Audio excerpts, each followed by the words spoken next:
Je pense que Nantes est une ville très sportive et c'est une ville très agréable parce que justement, par exemple, il y a les rivières juste à côté, donc on peut faire de l'aviron ou du bateau ou du canoë.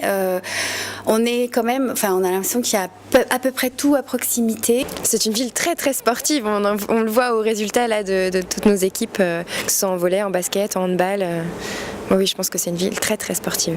Il y a des belles piscines, pour les marcheurs, on peut aller se balader le long de l'Erdre ou le long de la Loire. Je pense qu'il y a quand même une philosophie sportive quand même dans cette ville. Je pense que c'est une ville qui propose énormément de choses, oui, et à des prix très attrayants, en tout cas pour les enfants. Nantes est une ville sportive à la base. Il y a encore beaucoup de pratiques sportives sur Nantes. Maintenant, on peut le voir par différents sports qui étaient phares il y a quelques années, commencent à baisser au niveau du haut niveau. Donc il y a une politique un peu moins axée sur le haut niveau, à mon avis, qu'elle l'a été les années précédentes.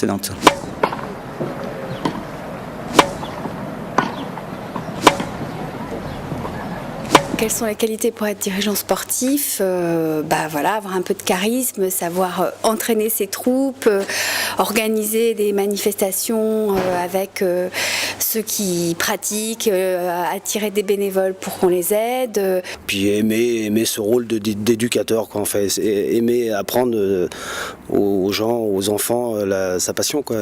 Faut aimer le sport, faut être, aimer travailler en collectif, etc. Et aimer ce qu'ils font et surtout beaucoup de temps pour s'investir. De la patience, de l'organisation, de la communication. Je pense que c'est la clé pour être un bon dirigeant.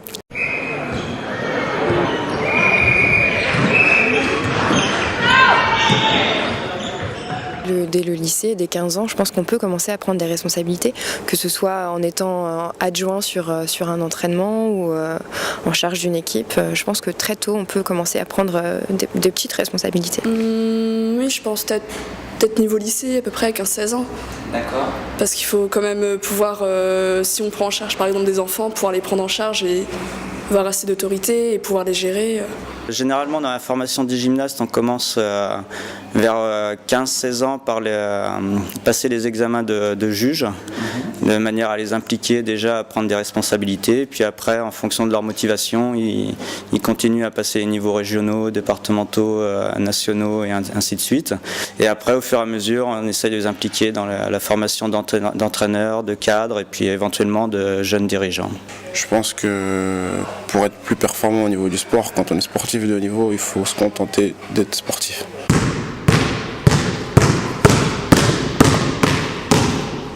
Pour moi, il n'y a pas d'âge limite. Tant qu'on est passionné, tant qu'on a envie de le faire, il n'y a pas d'âge limite. Et quand on n'a plus envie, il faut arrêter. Et tant qu'on n'en sent plus de passion derrière ça, si on commence à rechigner pour y aller, il faut arrêter. Si on aime, il n'y a pas d'âge. Moi, je pense que c'est comme tout, il n'y a pas d'âge, c'est compétence. Tant qu'on est capable, on fait, et dès qu'on n'est plus capable, il faut arrêter. Ouais, à mon avis, c'est pas une question d'âge pour d'arrêter les responsabilités, ni pour commencer d'ailleurs. C'est surtout une question de compétence et de connaissance de la discipline qui est propre à chacune. Du moment qu'ils aiment ce qu'ils font, c'est qu'ils n'ont pas envie d'arrêter. Je pense que ça dépend de chacun. Je pense qu'on peut être dirigeant très très tard. Après, ça dépend de ce que chacun veut faire. Je pense qu'il n'y a pas d'âge pour arrêter.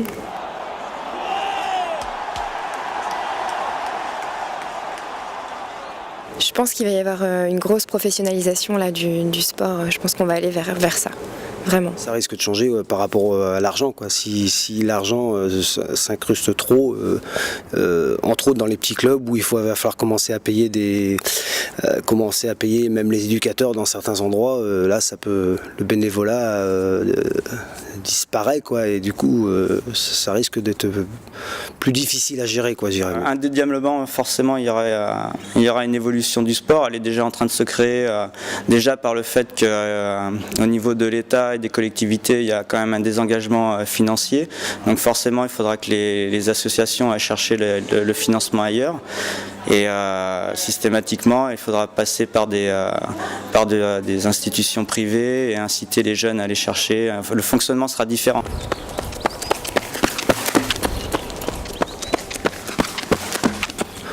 Si on arrive à trouver des bénévoles, ça marchera, de toute façon. Pourquoi pas. Je suis pas sûre de savoir le faire, mais oui, si le projet est intéressant, oui, je m'engagerai volontiers, oui. Voilà.